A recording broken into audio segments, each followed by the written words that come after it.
Hello and welcome. Today I want to take a look at how you can combine the forces of MAXQDA and ChatGPT. In my personal opinion, I think that the biggest potential currently lies in summarizing the content of codes and interviews, in gathering ideas for your code system, and in defining codes and categories for your research. Let's start with the first one. Let's assume you have started reading your data in your exploratory phase and maybe did some color coding. After you have read your document, you might want to write a summary in a document memo. This ChatGPT can do for you. You can just copy the text of the interview over to ChatGPT and ask the software to write a summary for you. You find all the prompts that I use in this video in the description below.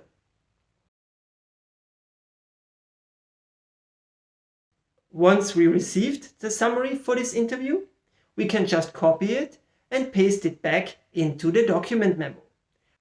This is currently limited for rather short documents. If you have a longer document, you might need to copy and paste it into ChatGPT part by part.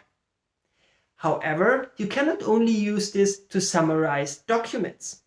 For example, you might have already created a code called childcare and coded some data with that. Now you want to write a concise summary of the contents of these codes.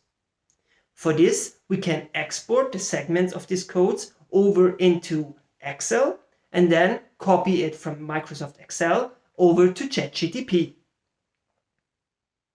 We can then ask ChatGPT to write a summary of these codes and to focus on the commonalities, but also on some exceptional cases. Once we receive this code summary, we can again copy it and, for example, paste it into the code summaries of MAXQDA. As another step, we can use ChatGPT to gather ideas for a good code system.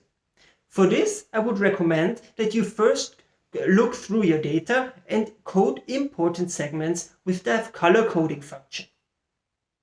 Once you have identified the most important segments, you can take the content of these color codes and copy them again over to ChatGPT. Here we can ask the software to give us ideas for a code system that could be well able to describe the contents that we found. This way we can develop a code system that is based on our data with some additional ideas by ChatGPT. Finally, I see the biggest potential of ChatGPT in defining codes for your research. For this, we can take a code that we have already used and copy and paste the segments over into ChatGPT again. Now we ask the software to write us a good definition and provide an example from our actual data. Furthermore, we can also use this opportunity to ask ChatGPT for feedback if there are any segments that do not fit.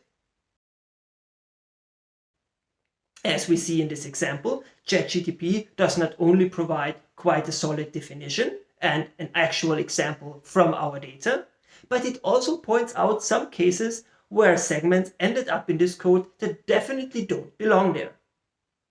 This can help us to write very good, concise definitions, but also to improve the quality of our coding.